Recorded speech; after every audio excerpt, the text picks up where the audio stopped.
네, 할렐루야 찬양대의 찬양처럼 이 무더위 속에서도 주님을 바라보며 주님을 만나기 위해 나오신 모든 성도님들께 하나님의 선하신 은총이 함께 하시기를 바랍니다.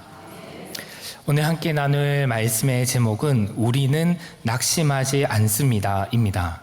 그러나 사실 이것이 쉽지는 않지요.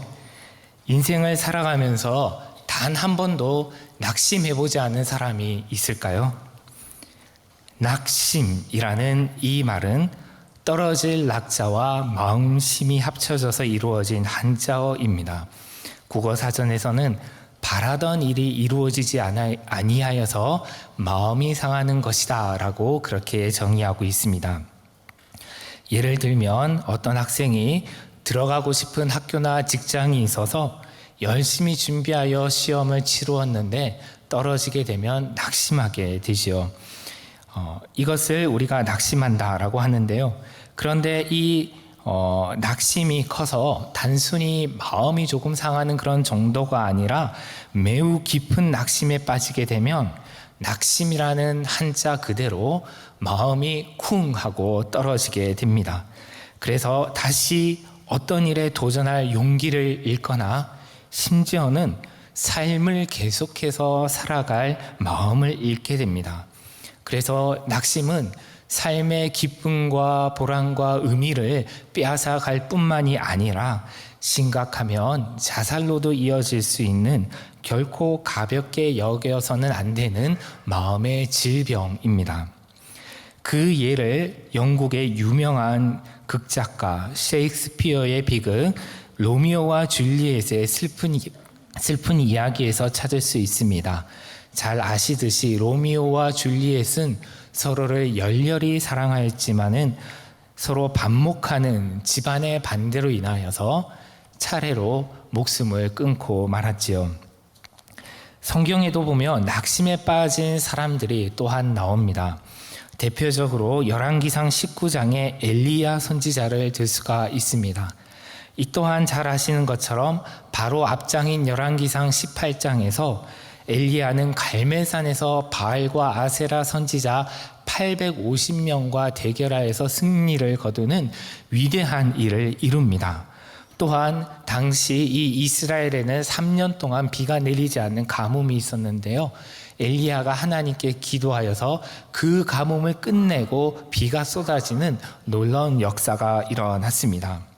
하지만 엘리야에게서 승리의 기쁨이 채 사라지기도 전에 이를 분하게 여긴 이스라엘의 아합 왕의 그 왕비인 이세벨이 엘리야에게 사람을 보내어서 내일 이맘때 너는 반드시 죽을 것이다 라고 그렇게 으름장을 놓자 낙심한 엘리야 선지자는 광야로 도망을 갔습니다. 그래서 로뎀 나무 아래에서 하나님께 이제 자신의 생명을 거두어 달라라고 그렇게 기도하였습니다. 아마 엘리야는 그가 갈멜산에서 이방 선지자들과 대결하여서 이긴 후에는 이제 전세가 역정되어서 우상 숭배자들이 회개하고 하나님께로 돌아올 것이다 라고 그렇게 기대하였는지도 모르겠습니다. 그러나 오히려 상황이 더 악화되어서 자신이 목숨을 잃을지도 모르는 그런 처지에 이르게 되자 그는 크게 낙담하여서 더 이상 살 용기와 의미를 잃은 것이지요. 이와 같이 엘리야처럼 아합과 이세벨이 다스리던 암울한 시대에 이방 선지자들과 용기 있게 싸워서 승리하였던 믿음의 사람도 낙심에 빠지기도 하였습니다. 그러므로 어쩌면 이 땅에 살아가는 평범한 신앙인인 우리가 때때로 낙심하는 것은 당연한 일인지도 모르겠습니다. 낙심에 빠지다와 비슷한 말 중에 시리에 빠지다라는 그런 표현이 있습니다. 시리라는 이 말은 이를 실과 뜻 의자로 된 한자어인데요.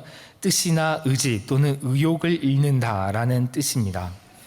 그런데 이때의 뜻이나 의욕은 사람이기 때문에 품거나 읽거나 할 수가 있습니다. 요즘은 과학기술이 발달하여서 그 외모가 사람과 매우 담고 그리고 또한 사람과 같이 말하고 행동하는 그런 로봇이 나오고 있지요. 휴머노이드 로봇이라고 하는데요.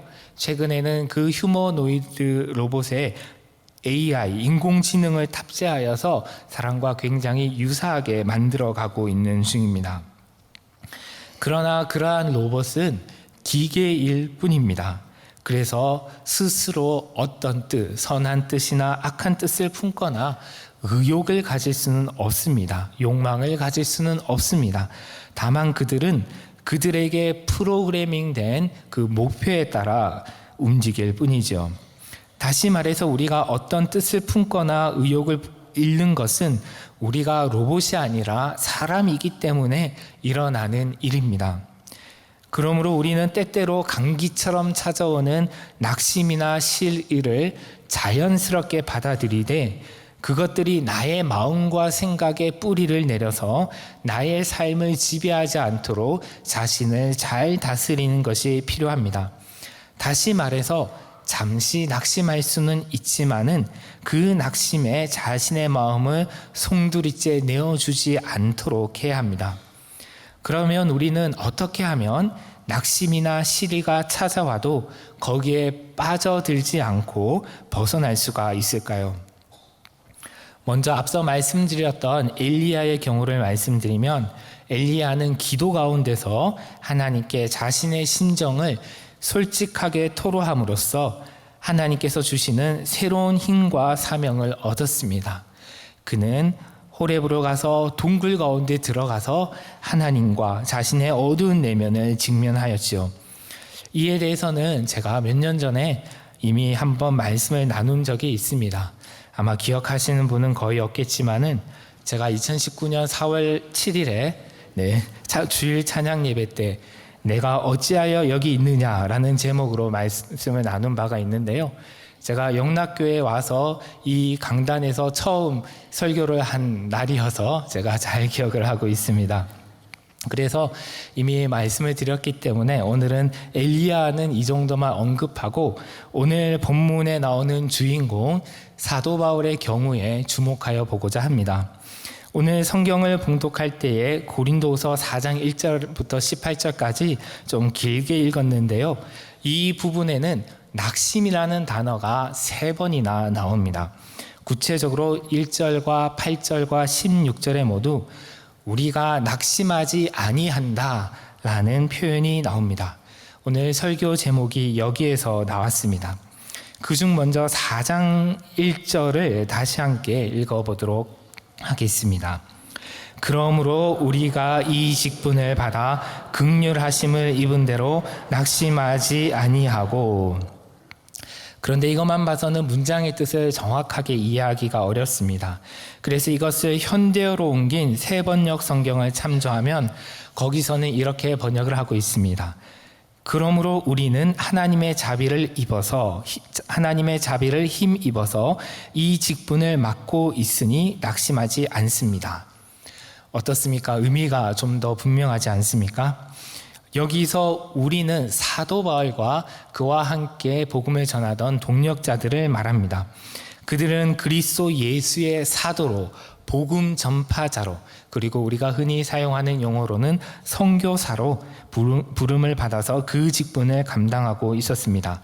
그들은 자신들이 그러한 귀한 직분으로 부름을 받은 것도, 그리고 그 직분을 감당해 나가고 있는 것도 모두 하나님의 긍휼하심, 하나님의 자비 덕분이다라고 생각하고 있습니다.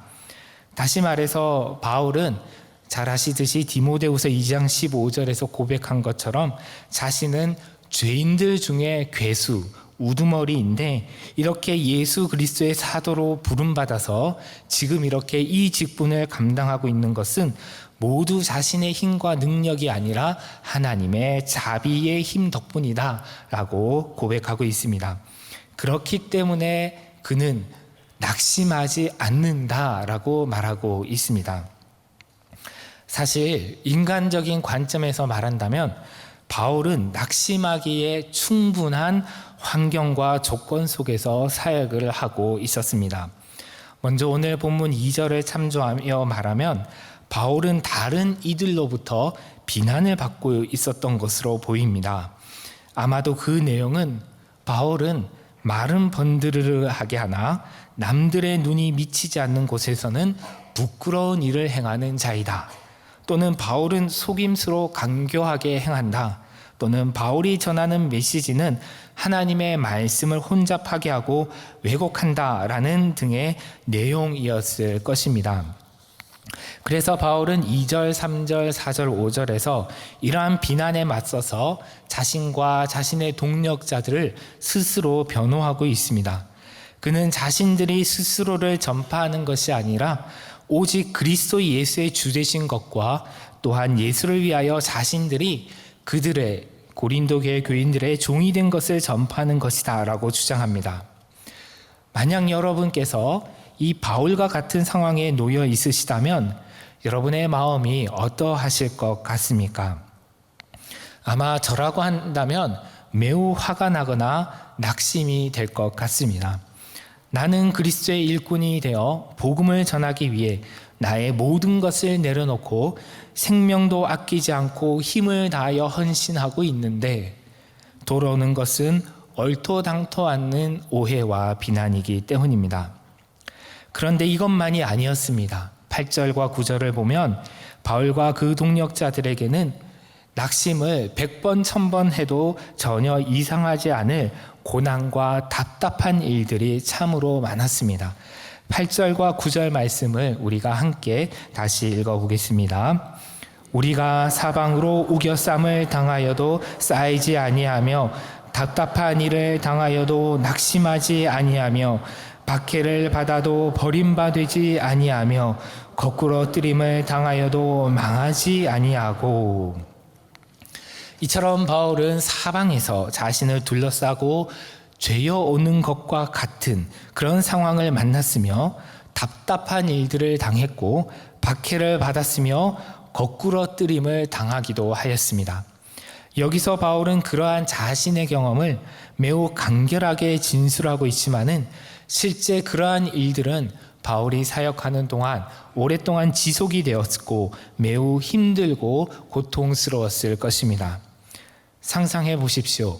사면초가라는 고사성어처럼 나의 대적들이나 당면한 여러 가지 일들이 나를 사방에서 둘러싸고 점점점 그렇게 옥죄어 오는 상황 속에 놓여 있는데 탈출구는 전혀 보이지 않는다면 얼마나 두렵고 낙심이 되겠습니까? 심지어 10절과 11절을 보면 그들은 항상 죽음의 위기 가운데서 지냈으며 실제로 죽음을 향해 점점 나아가고 있는 것과 같았습니다. 이 10절과 11절을 제가 다시 읽어드리겠습니다. 우리가 항상 예수의 죽음을 몸에 짊어짐은 예수의 생명이 또한 우리 몸에 나타나게 하려 함이라. 우리 살아있는 자가 항상 예수를 위하여 죽음에 넘겨짐은 예수의 생명이 또한 우리 죽을 육체에 나타나게 하려 함이라. 여기 10절에서 예수의 죽음이라고 할 때 이 죽음이라고 번역된 그리스어는 정확하게 하는 죽어가는 것을 말합니다. 곧 죽음이 진행되고 있는 상태 또는 죽음을 향해 나아가고 있는 상태를 말합니다. 또한 예수의 죽음을 몸에 짊어지다라고 번역된 이 말은 원래 관을 매는 자들, 관을 짊어 매는 자들을 가리킬 때 쓰던 전형적인 용어였다고 합니다. 이것은 바울이 예수님의 죽음을 전파했을 뿐만이 아니라 이로 인해서 핍박을 받아서 그 몸이 상하고 약해져 마치 자신이 시신이 든 관을 메고 무덤을 향해 가고 있는 것처럼 날마다 죽음을 짊어지고 점점 죽음으로 향해 가고 있는 것이었음을 보여줍니다. 그러나 이러한 상황 속에서도 바울과 그의 동력자들은 결코 낙심하거나 좌절하지 않았습니다. 사방으로 우겨쌈을 당하여도 쌓이지 아니하였고 답답한 일을 당해도 낙심하지 아니하였으며 박해를 받아도 포기하거나 뒷걸음질 치지 아니하였고 거꾸로 뜨림을 당하였으나 넘어지지 않고 굳건하게 서 있었습니다. 항상 예수의 죽음을 몸에 짊어지고 예수를 위해 죽음에 넘겨졌지만 그들은 오히려 예수의 생명이 자신들의 죽을 육체에 나타나기를 바라고 기대하였습니다.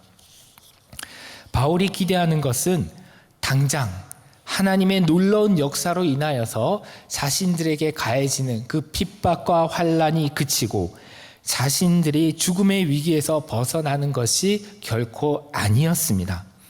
모든 상황이 바뀌어서 복음에 적대적인 사람들이 우호적이 되고 답답한 일들이 속 시원하게 변하는 것, 그것도 아니었습니다. 오히려 바울은 현재 예수의 죽음을 짊어지고 죽음을 향해 나아가고 있으며 그로 인해 자신이 언젠가는 죽게 될 것임을 예견하고 있습니다. 그러나 그들은 그 죽음이 끝이 아니라 예수의 생명으로 인해 다시 살아나게 될 것임을 믿었습니다. 그러한 믿음이 14절에 담겨 있습니다. 14절을 우리 함께 읽어보겠습니다. 주 예수를 다시 살리신 이가 예수와 함께 우리도 다시 살리사 너희와 함께 그 앞에 서게 하실 줄을 아노라. 아멘. 이처럼 바울은 자신들이 예수의 죽음만 짊어지는 것이 아니라 예수의 생명에도 동참하게 될 것임을 믿었습니다. 주 예수를 다시 살리신 하나님께서 자신들도 예수님과 함께 살리실 것을 확신하였습니다. 그래서 그들은 죽음을 두려워하거나 거부하지 않고 오히려 예수의 죽음을 짊어지고 다니며 자신들의 죽을 육체에 예수의 생명이 나타나기를 바랐습니다. 곧 그들이 부활신앙을 가지고 죽임을 당하는 것을 두려워하거나 거부하지 않고 죽음의 위기와 위협 속에서도 담대하게 사도와 복음 전파자로서 자신들의 직분을 감당한다면 자신들의 죽음을 통해서 역설적으로 예수님의 생명이 나타날 것이다 라고 믿었습니다. 예수를 믿는 자들이 죽음을 두려워하지 않는 것보다 예수님의 생명을, 예수님의 부활을 증거하는 더 확실한 증거가 어디 있겠습니까?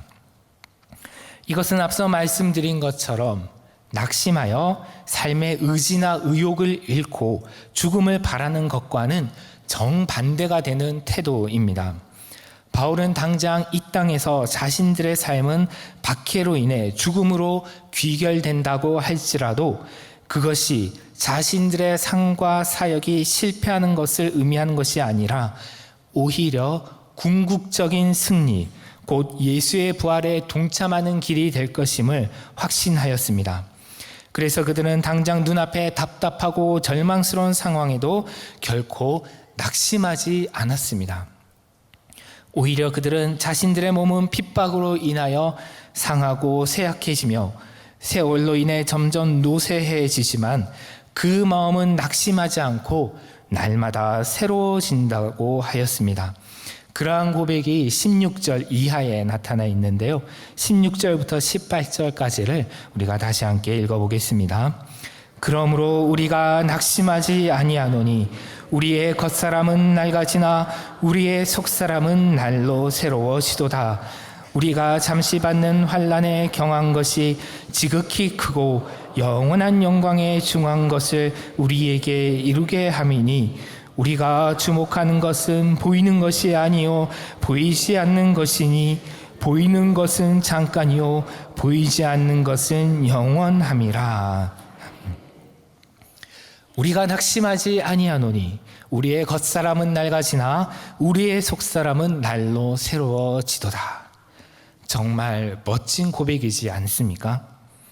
바울과 그의 동력자들이 이렇게 고백할 수 있었던 이유는 그들이 눈에 보이는 것보다 눈에 보이지 않는 것을 주목하여 바라보았기 때문입니다. 그들은 당장 눈에 보이는 이 땅에서의 일시적인 편안한 삶보다 눈에 보이지 않는 천국에서의 영원한 삶을 추구하였습니다. 그렇게 천국을 바라보는 그들의 눈으로 볼 때 당장 자신들이 겪고 있는 환난은 지극히 가볍고 일시적인 것에 불과하였습니다. 정리하면 바울과 그 동력자들이 억울하고 답답하며 고통스러운 상황 속에서도 결코 낙심하지 않을 수 있었던 그 비결은 크게 두 가지로 요약할 수가 있습니다. 먼저는 1절에 기록된 것처럼 그들이 하나님께서 맡기신 직분을 감당하고 있다라는 사명의식이 있었기 때문입니다. 그들은 하나님께 부름받은 대로 사도와 복음 전파자로서 자신들의 사명의 길을 성실하게 힘을 다하여 걸어가고 있었습니다. 복음을 위해 자신들의 삶 전부를 생명까지도 아낌없이 온전히 하나님께 드렸습니다. 이렇게 내가 하나님의 부름을 따라 하나님께서 맡기신 사명을 감당하며 온전히 내 삶을 드린다면 당장 열매가 있든지 없든지 그 길이 평탄하든지 거칠든지 상관없이 낙심하지 않고 우리는 걸어갈 수가 있습니다. 왜냐하면 궁극적인 승리는 보이는 이 땅이 아니라 보이지 않는 천국에 있기 때문입니다. 이것이 바울이 낙심하지 않을 수 있었던 두 번째 비결입니다. 영원한 천국과 그리스도의 부활에 참여하는 궁극적인 승리에 대한 확신이 바울로 인하여 눈앞에 일어나는 일에 일희일비하지 않고 하나님의 부르심을 따라 담대하게 걸어가게 하였습니다. 사명의 길을 따라 걸어가면 반드시 궁극적인 승리에 이르게 될 것이라는 확신이 그가 낙심에 빠지지 않도록 굳게 붙들어 주었습니다. 사명의식과 궁극적인 승리에 대한 확신, 이 두 가지 비결은 바울과 그의 동력자들만의 것이 아니라 또한 오늘 이 말씀을 읽고 듣는 우리 모두의 것이 될 수도 있습니다. 오늘날 우리는 목회자나 선교사뿐만이 아니라 모든 그리스도인들이 하나님으로부터 부름받은 사람들입니다. 그리고 하나님은 우리에게 그 부름에 합당한 삶을 살도록 촉구하고 계십니다. 내가 가정과 교회와 직장에서 내가 부름받은 대로 합당하게 살아간다면 당장 눈앞의 현실에 어떠함에 낙심하지 않고 계속해서 우리가 부름받으신 그 길을 걸어갈 수가 있습니다. 다시 말해 바라는 일이 이루어지지 않는다고 할지라도 눈앞에 열매가 없다고 할지라도 사방에서 우겨쌈을 당하는 것처럼 답답한 일을 당한다 할지라도 다른 이들이 나의 발을 걸어 넘어뜨리는 것처럼 억울한 일을 당한다 할지라도 내가 지금 하나님의 부르심을 따라 올바른 길 위에서 올바른 방향을 향해 힘을 다해 걸어가고 있다는 그런 확신이 있다면 낙심하여 주저하거나 뒷걸음질 치지 않고 한 걸음 한 걸음 걸어갈 수가 있습니다. 그러므로 하나님의 부르심을 받은 영락의 성도 여러분, 그 부르심의 길을 걸어가는 데에 죽음을 짊어지고 가는 것처럼 고난과 어려움이 있다 할지라도 낙심하지 말고 내가 지금 예수의 죽음을 짊어지고 간다는 마음으로 담대하게 걸어갑시다.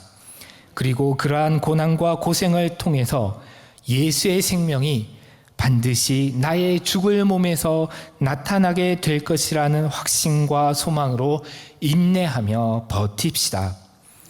심각하게 악화되면 우리를 죽음에 이르게 하는 낙심에 예수의 죽음을 짊어지고 가는 담대한 믿음으로 저항합시다. 그런데 이러한 믿음과 소망에 마지막으로 한 가지 더할 것이 있습니다. 그것은 바로 사랑입니다. 아무리 투철한 사명의식과 승리에 대한 굳건한 소망이 있다고 하여도 사랑이 없으면 한 발짝을 떼기도 힘이 듭니다. 나를 사랑하시는 하나님의 사랑, 그리고 하나님께서 내게 주신 사람들에 대한 사랑이 바로 나로 하여금 모든 절망스러운 상황 속에서도 일어나 걸어가게 하는 힘이 됩니다. 저는 살아오면서 때때로 낙심에 빠진 적이 있습니다. 대부분은 하룻밤을 자고 일어나면 회복될 정도로 가볍게 지나갔지만 몇 번은 오랫동안 지속되기도 하였고 그 정도가 심각하여서 깊은 절망에 빠진 적도 있었습니다. 그중 한 번은 제가 미국에서 유학을 하고 있을 때 일어났습니다.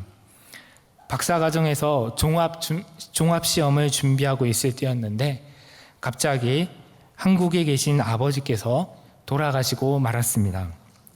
그래서 한국에 와서 장례를 치르고 다시 학교로 돌아갔지만은 저는 낙심에 빠져서 몸에도 이상이 생기고 공부도 제대로 할 수가 없었습니다. 공부하는 것이 저의 부르심이다라는 그러한 확신과 아버지께서 예수님의 부활에 동참하시게 될 것이다 라는 믿음과 소망은 분명했지만 공부를 지속할 수 있는 힘이 거의 바닥이 난 것 같았습니다. 그런 상태가 약 6개월 정도 지속이 되었습니다. 그때 하나님께서 제게 깨달음을 하나 주셨는데 그것은 사명의식과 궁극적 승리에 대한 확신 외에도 제게 부족한 것이 한 가지 있다는 것이었습니다. 그리고 그것은 사랑이라고 알려주셨습니다. 그래서 하나님을 바라보았는데 아버지를 잃고 슬퍼하는 저를 위해 사랑하는 아들을 죽음에 내어주신 그 하나님께 참으로 죄송한 마음이 들었습니다. 그리고 또한 함께 있는 제 아내를 보니 저를 따라 타국까지 와서 고생하는 제 아내가 참 불쌍하게 여겨졌습니다. 그렇게 하나님은 제게 하나님과 가족을 사랑하는 마음을 다시 부어주셔서 힘을 내어 공부를 잘 마칠 수가 있었습니다. 비슷하게 제가 이곳 영락교회에 와서 목회를 할 때도 낙심하거나 시리에 빠진 적이 있습니다. 그러나 그때도 하나님께서는 교회와 수련원에서 성도님들을 만날 때에 성도님들을 사랑하는 마음을 제 안에 불러일으켜 주셨습니다. 저같이 부족한 목사를 신뢰하고 사랑해 주시는 성도님들을 향한 하나님의 그 사랑을 품게 하셨습니다. 그래서 하나님께서 주신 그 사랑으로 하루하루 제게 맡겨진 사역들을 감당하다 보니 지금까지 사명의 길에서 벗어나거나 뒷걸음질 치지 않고 걸어올 수 있었습니다. 아마 여러분들께도 비슷한 경험이 있으시리라고 생각합니다. 특히 저는 낙심이나 근심으로 긴 밤을 뒤척이며 뜬 눈을 지새우다가도 새벽이면 일어나 가족들을 위해서 아침밥을 짓는 어머님들의 모습에서 낙심을 이기는 사랑의 힘을 봅니다. 그리고 지금 북녘 땅에도 분명 낙심하지 않고 기도하고 인내하며 기다리는 성도들이 있을 것입니다. 우리가 지금까지 살아오는 동안 우리를 낙심케 하는 일들이 많이 있었던 것처럼 또한 앞으로도 우리를 낙심케 할 만한 일들이 때때로 찾아올 것입니다. 그러나 이제는 더 이상 그 낙심에 우리의 마음을 내어주지 맙시다. 오늘도 우리를 살게 하시고 사명을 주시는 하나님을 바라보며 믿음과 소망과 사랑으로 담대하게 각자에게 주어진 부르심의 길을 걸어갑시다. 주님께서 분명 우리와 함께 그 길을 걸으시고 우리의 죽을 몸에서 예수의 생명이 나타나게 하시며 눈에 보이지 않는 영원한 나라 천국에서 궁극적인 승리를 얻게 하실 것입니다. 아멘. 기도하겠습니다. 저희의 약함과 연약함에도 낙심하지 않으시고 언제나 한결같은 사랑으로 저희를 사랑하시는 하나님 아버지, 저희도 어떠한 일에도 낙심치 말고 하나님 나라를 바라보며 사랑으로 부르심의 길을 담대히 걸어가도록 인도하여 주옵소서. 예수님의 이름으로 기도드립니다. 아멘.